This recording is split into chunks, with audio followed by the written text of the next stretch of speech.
ሰላም ሰላም፣ እንዴት ናችሁ ቅዱሳን? እኔ ደህና ነኝ፣ ክብር ለኢየሱስ ይሁን። ዛሬ በሌላ ቪዲዮ መጥቻለሁኝ። አንዳንድ ቪዲዮዎችን እያየን እንደ እግዚአብሔር ቃል መልስ እንሰጣለን ማለት ነው። አብራችሁኝ ቆዩ። ብሩክ ባባ ነኝ። ወደ ቪዲዮአችን እንሄዳለን። እንግዲህ በመጀመሪያው ቪዲዮ የምናነሳው አሌክስ ዘጸአትን ነው። አሌክስ ዘጸአት ያነሳቸው ሀሳቦች አሉ። ንግግሮቹን እየሰማን መልስ እንሰጣለን ማለት ነው። አብራችሁኝ ቆዩ። ተባረኩ። እንግዲህ ሁላችሁም ሰብስክራይብ እያደረጋችሁ ላይክ እያደረጋችሁ ቪዲዮን እንድታዩ በጌታ ፍቅር እጠይቃለሁኝ። ወደ ቪዲዮ እንሂድ። ጸሎት እኛን ሰርቭ የሚያደርግበት የኛ ኢሞሽን የምሟሟቅበት ነገር ነው። እንዴ ሰው we don't have liturgy። እውነት ለመናገር ሊተርጂ የለንም። መዝሙር እስቲ የኛን መዝሙርና እግዚአብሔርን እንደው የሚያገናኘው መዝሙራችን ውስጥ ሬቨረንስ አለ ወይ? ፈራህ እግዚአብሔር አለ ወይ? አለ ወይ ማለት እንዴት ነው በእግዚአብሔር ቤት መደነስ የቻል ነው? እሺ ይሄን ጥያቄ ልጠይቃችሁ። የሆነን እኮ ቅዱሱ የሆነው እንደውም ከአዳራሹ ይጀምራል። እንዴት ነው አዳራሹን መርገጥ የቻል ነው? የእግዚአብሔር መገኛ ቤት እንዴት ነው ደፍረን መርገጥ የቻል ነው? ውስጥ ገብተንስ እንዴት ነው ኢሞሽናሊ መጦዝ የቻል? እንግዲህ እንደሰማችሁት ነው። እንዴት ደፍረን የእግዚአብሔርን ቤት እንረግጣለን? እንዴት አዳራሹን ደፍረን እንረግጣለን? ከመሆን ምን እያልከን ነው? እንትን ማለት ምን እያልከን ምን ልትነግረን ፈልገህ ነው? እግዚአብሔር ቤተ መቅደስ ማን ነው? እግዚአብሔር ቤት ማን ነው? እንግዲህ መጽሐፍ ቅዱሳችን ሲናገር እናንተ የእግዚአብሔር ቤተ መቅደስ እንደሆናችሁ አታውቁምን ይላል መጽሐፍ። ማንን ነው እንደዛ እያለ ያለው? አዳራሹን ነው እንደዛ እያለ ያለው? የእግዚአብሔር ቤተ መቅደስ እኛ እንጂ አዳራሹ አይደለም። እግዚአብሔር በደሙ ጌታ ክርስቶስ ኢየሱስን ልኮ በደሙ አዳራሽ ሊቀድስ ስፍራ ሊቀድስ አይደለም። በዕብራውያን መጽሐፍ ምዕራፍ 2 ላይ ሲናገር የእግዚአብሔር ቃል የሚቀድሰውና የሚቀደሱት ከአንድ ናቸው ይላል። የሚቀድሰው ፍጹም ሰው ሆኗል፣ የሚቀደሱትም ሰዎች ናቸው። አዳራሽ፣ ጠረጴዛ፣ ጋዜጣ ምናምን የሚቀድስ የክርስቶስ ደም የለም።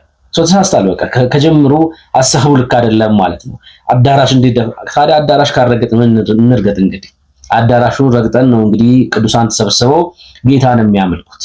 በእኛ መዝሙር ውስጥ እግዚአብሔር አለ ወይ? በእኛ ዝማሬ ታዲያ ምን በሚለው ዝማሬ ውስጥ እንዲገኝ ፈለግ?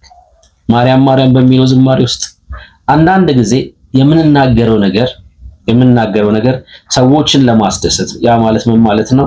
በውጭ ያሉ ሰዎችን ለማስደሰት፣ በዓለም ያሉ ሰዎችን ለማስደሰት፣ እነሱ እንዲወዱን ከሆነ መሄድ እኮ ይቻላል። ወደ እነሱ አብሮ ህብረት ማድረግ ይቻላል ከነሱ ጋር። ውሃ የሚያነሳ አይደለም ማለት ነው። የእግዚአብሔርን ቃል ደግሞ መሰረት ያደረገ ትችት አልሰማንም። እንቀጥል። አለ ፈራህ እግዚአብሔር ሬቨረንስ አለ መዝሙራችን ላይ። መዝሙሩን ለኛ ስሜት ስላደረግነው፣ ስብከቱን ለኛ ሞቲቬሽን ስላደረግነው፣ ጸሎቱም እሱ ስለሆነ የት አለ እግዚአብሔር ቤቱ ውስጥ? እኛ እኮ ክብሩ መጣ የምንለው ወንበር ሲሰበክ ነው። 10 ሰው ልሳን አውርቶ ምናምን ተንጫጭቶ እግዚአብሔር ይባረክ ጉብኝቱ። እግዚአብሔር መጥቶ ወንድም በሰላም አትሄድም። አንተ ነህ የጦዝከው፣ እግዚአብሔር አልመጣም። ያ 2 ሰዓት ስለጨፈርን አምልኮ ስለጦዘ ሰዎች እንትን ልሳን ስላወሩ እግዚአብሔር መጣ ይመስልሃል? ያ አልመጣም፣ አይመጣምም። ልሳን ስለተናገርክ 2 ሰዓት ጨፍራ ስለሄድክ እግዚአብሔር የመጣ መስለዋል ወይ ሲል ሰምተናል። እንግዲህ የኛ እግዚአብሔር የሚመጣ የሚሄድ አይደለም።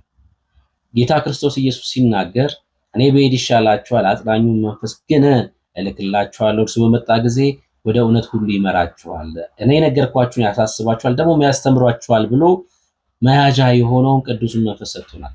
በእኛ ውስጥ ለዘላለም ይኖራል። ሁሌም ከኔ ጋር ሊኖር ቅዱሱን መንፈስ ጌታ ክርስቶስ ኢየሱስ ሰጥቶኛል። የሚሄድ የሚመጣ አምላክ አይደለም። አዎ በአምልኮ ስፍራ ላይ ቅዱሳን ተሰብስበው ጌታ ክርስቶስ ኢየሱስን ሲያመልኩ፣ እግዚአብሔርን ሲያመልኩ የእግዚአብሔር መገኘት ፕሬዘንሱ ይኖራል። ያ ማለት ግን አይ ተሸውዳችኋል፣ እናንተ ስሜቱ ስለገባችሁ ስለጮዋችሁ እግዚአብሔር መጣ ማለት አይደለም። አይመጣም ማለት አንተን እያማከረ ነው እንደይወጥ ወንድም ማለት አንተን አማክሮ ነው። አይመጣም ስትል በዚህ ልክ ለመድፈር የቻልከው ምን ነግሮህ ነው? አንተ አልመጣውም ብሎክ ነው ነው ወይስ የሰዎችን ሁኔታ አይተህ ነው? የሰዎች እንቅስቃሴ ለአንተ አይምሮ ምቹ ስላልሆነ ከአንተ አይምሮ ጋር ስላልተስማማ እግዚአብሔር አልመጣም ብለህ እንድደመደም አስቻለ። እንዳለ የሚያነሳቸው የተነሱት ሐሳቦች በሙሉ መጽሐፍ ቅዱሳዊ መሰረት የሌላቸው የግለሰብ ጥላቻ ብቻ ናቸው። ግለሰባዊ ጥላቻ እንጂ መጽሐፍ ቅዱሳዊ መሰረት ያላቸው ትችቶች አይደሉም። እንጨርሱ ሐሳቡን ቪዲዮን እንጨርሱ። ሬቨረንስ ፈራህ እግዚአብሔር በመዝሙርም በስብከትም በጸሎትም የለም። ስለዚህ እኛ ቤቱንም እሱንም ሁሉንም ነገር የደፈርን ሰዎች ነን።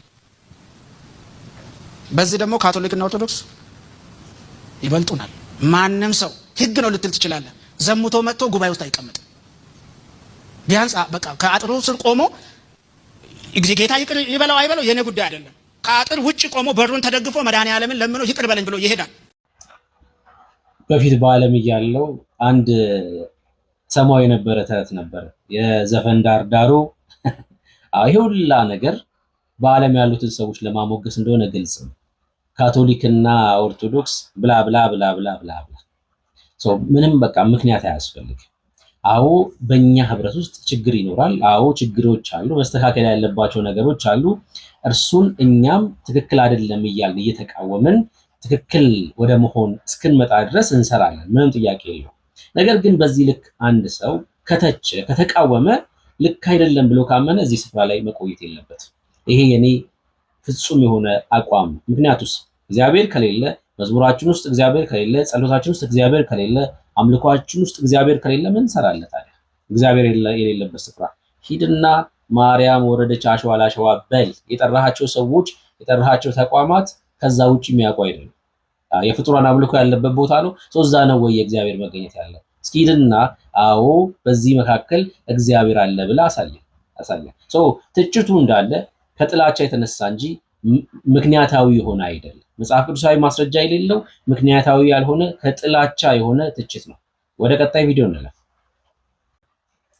እንግዲህ አሁን ደግሞ ወደ ሁለተኛው ቪዲዮ እንሄዳለን ማለት ነው። ሁለተኛው ቪዲዮ ኦርቶዶክሳዊ ወንድም ለሚያነሳቸው መጽሐፍ ቅዱሳዊ ሙግቶች መልስ የምንሰጥ ይሆናል። ሰብስክራይብ ያላደረጋችሁ ላይክ ሳታደርጉ ቪዲዮን እያያችሁ ያላችሁ ሰዎች ላይክ አድርጉ፣ ሰብስክራይብ አድርጉ፣ አብራችሁን ሁኑ። ተባረኩ። ብዙዎች ከሚሳሳቱባቸው የመጽሐፍ ቅዱስ ክፍሎች አንዱ በሮሜ መልእክት ምዕራፍ 4 ላይ ያለው ቃል ነው። እንዲህ የሚል ቃል አለ እዛ ላይ። መጽሐፍስ ምን አለ? አብርሃም እግዚአብሔርን አመነ ጽድቅም ሆኖ ተቆጠረለት የሚል ቃል አለ። ብዙዎች ይህንን ቃል ያለ አውዱ ያለ ኮንቴክስቱ በማውጣት እምነት ብቻ ያድናል ይላሉ። ነገር ግን ይህ ሀሳብ ከጳውሎስም እሳቤ ውጪ ነው። ጳውሎስ አይደለም በሮሜ መልእክት በሌሎቹ በ13ቱ መልእክታት እምነት ብቻ ያድናል ብሎ አንድም ጊዜ አልተናገረም። ነገር ግን አብርሃም እግዚአብሔርን አመነ ጽድቅም ሆኖ ተቆጠረለት የሚለው ቃል ያለ ኮንቴክስቱ የተወሰደ ቃል ነው።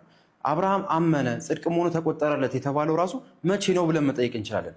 በኦሪት ዘፍጥረት ምዕራፍ 12 ላይ ዘመዶችን ጥለ ወደ ማሳያ ሀገር ሂድ ሲለው ነው? ወይስ በኦሪት ዘፍጥረት ምዕራፍ 15 ላይ እግዚአብሔር ለአብርሃም ዘርህን እንደ ሰማይ ከዋክብት አበዛልሃለሁ ሲለው ነው? ወይስ በኦሪት ዘፍጥረት ምዕራፍ 22 ላይ ልጁ ይስሐቅን ሊሰዋው ወደ ተራራ በሄደበት ጊዜ ነው አብርሃም እግዚአብሔርን አመነ ጽድቅም ሆኖ ተቆጠረለት የተባለው? ማለት ይህን ጥያቄ ማንሳት ይቻላል። ነገር ግን ብዙዎች የሚሳሳቱበት ነገር ምንድን ነው? እምነት ያለ ጥምቀት ያድናል፣ እምነት ያለ ቅዱስ ቁርባን ያድናል ማለታቸው ነው። እንግዲህ ወንድማችን ሲያነሳ እንደሰማ ነው አብርሃምም አመነ እምነቱ ጽድቅ ሆኖ ተቆጠረለት ያለው ክፍል ያለ አውድ እየተተረጎመ ስለሆነ ያለ ስራ እንጸድቃለን የሚለው ሙግት ስህተት ነው። እንደውም ጳውሎስ አይደለም በሮሜ መልእክቱ ላይ በ13ቱ መልእክቶቹ ላይ ያለ ስራ መጽደቅ በእምነት ብቻ መጽደቅ አለ የሚል መልእክት የለውም ሲል እንሰማለን። መጨረሻ ላይ እንደውም እምነት ያለ ስራ፣ እምነት ያለ ጥምቀትና እምነት ያለ ጌታ እራት ወደሚል ሐሳብ ሂዷል። ወደሱ እንመጣለን። ያለ ጥምቀት ያለ ጌታ እራት ወደሚለው እንመጣለን። ነገር ግን ሮሜ መጽሐፍ ምዕራፍ 4 ላይ ንግጽጽሩ ከጥምቀት ጋርና ከጌታ እራት ጋር ሳይሆን እኛ ስለምናደርገው ስራ ነው የሚያወራው። በስራችሁ ሳይሆን በክርስቶስ ኢየሱስ ላይ ባላችሁ እምነት ነው የምትድኑት የሚል ሐሳብን ነው ጳውሎስ የሚነግረን። እንደው ግን ወንድማችን ምን ብሏል? አይደለም በሮሜ መልእክት በ13ቱ መልእክት ጳውሎስ በስራ በእምነት ብቻ መዳን አለ የሚል ሐሳብ አላነሳም የሚል ሐሳብ ነግሮናል። አላነሳም። እስኪ እንየው። በገላትያ መጽሐፍ ምዕራፍ 2 ላይ ጳውሎስ እንደዚህ ይለናል። ተመልከቱ። ገላትያ መጽሐፍ ምዕራፍ 2 ቁጥር 16 በጣም የሚገርመው ጳውሎስ በሕግ ስራ 3 ጊዜ አልጸድቁም፣ ነገር ግን በክርስቶስ ኢየሱስ በማመን ትጸድቃላችሁ ብሎ 3 ጊዜ እዚህ ክፍል ላይ አንስቷል። ላሳያችሁ። እንደዚህ ይላል ይኸውላችሁ፣ ነገር ግን ሰው በኢየሱስ ክርስቶስ በማመን እንዲጸድቅ እንጂ በሕግ ስራ አልጸድቁም እንዳይሆን አውቀን ስጋ የለበሰ ሁሉ በሕግ ስራ የሁለተኛ ጊዜ የጠቀሰው ስለማይጸድቅ እኛ ራሳችን በሕግ ስራ ሶስተኛ ሳይሆን በክርስቶስ እምነት ሁለተኛ እንጸድቅ ዘንድ በክርስቶስ ኢየሱስ አምነናል።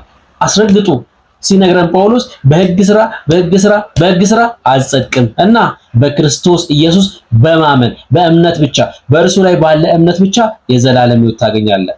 እንዴ ጳውሎስ በየመልእክታቱ በስራክ ሳይሆን በእምነት ብቻ ትጸድቃለህ የሚልን ሐሳብ ሲያነሳ ምን ነው እንጂ የምንመለከተው ስራ ያጸድቃል የሚል አንድም ቦታ ላይ ጳውሎስ ሲናገር አንመለከትም። ለምን ካላችሁኝ ስራ ስለማያጸድቅ። ሁለተኛው ሙግት እዚህ ቪዲዮ ላይ ደግሞ ያነሳው ወንድማችን አብርሃም ታዲያ መቼ ነው የጸደቀው? ዘፍጥረት መጽሐፍ ምዕራፍ 12 ላይ፣ ዘፍጥረት መጽሐፍ ምዕራፍ 15 ላይ ወይስ ልጁን መስዋዕት አድርጎ ባቀረበበት በዘፍጥረት መጽሐፍ ምዕራፍ 22 የሚል ሙግት ሲያነሳ እንመለከታለን። መጽሐፍ ምን አለ እንጠይቅ። መጽሐፍ ያለውን እንግዲህ በዘፍጥረት መጽሐፍ ምዕራፍ 12 ላይ አብርሃም የ75 ዓመት ጎልማሳ ሳለ ወይም ደግሞ የ75 ዓመት ሰው ሳለ አብርሃም ከሀገሩ የእግዚአብሔርን ድምፅ ሰምቶ ታዞ ሲወጣ እንመለከታለን። እሺ የዚህ የአብርሃም መታዘዝ ምን ሆነለት? ጽድቅ ሆኖ ተቆጠረለት ይለናል በዘፍጥረት መጽሐፍ ምዕራፍ 15 ላይ የአብርሃም ታዞ መውጣት ጽድቅ ሆኖ ተቆጠረለት። በዘፍጥረት መጽሐፍ ምዕራፍ 15 ቁጥር 6 አብርሃምም በእግዚአብሔር አመነ መቼ? ታዞ ሲወጣ እሺ ጽድቅም ሆኖ ተቆጠረለት። አብርሃም ልጁ ይስሐቅን ወደ መሰዊያ ይዞ ሲሄድ ምን እያደረገ ነው ያለው? እምነቱን በስራ እየገለጠ እንጂ ሊጸድቅበት አይደለም። የጸደቀ ሰው የሚሰራውን ስራ ሲሰራ በአብርሃም እንመለከታለን። ታዲያ ሮሜ መጽሐፍ ምዕራፍ 4 ምንድነው እየነገረን ያለው ጳውሎስ? በሮሜ መጽሐፍ ምዕራፍ 4 ላይ ቅዱስ ጳውሎስ እንደዚህ ነው የሚለን። እንግዲህ በስጋ አባታችን የሆነ አብርሃም ምን አገኘ እንላለን። እሺ አብርሃም በስራ ጸድቆ ቢሆን በምን ልጁን በመሰዋት ጸድቆ ቢሆን ትምክህት የሆነው ነበር። ነገር ግን ይሄ በእግዚአብሔር ዘንድ አይደለም። እሺ በእግዚአብሔር ዘንድ የሆነው ምንድነው ብለን ጳውሎስን የምንጠይቀው መጽሐፍ ምን አለ? አብርሃም እግዚአብሔርን አመነ ጽድቅ ሆኖ ተቆጠረለት። ጽድቅ የሚቆጠርልህ እንጂ በእግዚአብሔር መንግስት ውስጥ የምታስቆጥረው አይደለም። አዎ በስራ ከሆነ ታስቆጥራለህ፣ በጸጋ ከሆነ ግን ይቆጠርልሃል። ሰው አብርሃም ተቆጥሮለት እንጂ መስዋዕት አቅርቦ አስቆጥሮ አይደለም። ለሚሰራ ሰው አሁን እምነቱን በስራ ለሚገልጥ ሰው እንደ ደሞዝ ለሚሰራ ሰው ደሞዝ እንደ ዕዳ እንጂ እንደ ጸጋ አይቆጠርለትም። ስራክ የላብ ዋጋ ነው። ለሰራህበት እግዚአብሔር ይከፍልሃል እንጂ ምን አይሆንም። አዎ ጸጋ ሊሆን አይችልም። እዛው ቁጥር 5 ላይ በጣም የሚገርም ቃል ይናገራል። ነገር ግን ለማይሰራ አይገርምም? ለማይሰራ ሰው ኃጢአተኛውንም በሚያጸድቅ በእግዚአብሔር ለሚያምን ሰው እምነቱ ጽድቅ ሆኖ ይቆጠርለታል። መጽሐፌን ነው የሚናገረው። ስራ ያድናል የሚል መጽሐፍ ቅዱሳችን ላይ አንድም ስፍራ ተጽፎ ወይም ደግሞ አንድም ስፍራ ላይ አናገኝም። ይልቁንስ እምነቱ ጤነኛ የሆነ ትክክለኛ እምነት ያለው ሰው ያዕቆብ እንደሚለን እምነቱን በስራ ይገልጣል። መጽሐፍ እሱን ይናገራል። ቀጥሎ ስለ ጥምቀትና ስለ ጌታ እራት ያነሳውን በቀጣይ ቪዲዮ ይዤ የሚመጣ ይሆናል። አብራችሁኝ ስለነበራችሁ አመሰግናለሁ። ሰላም ሁኑ።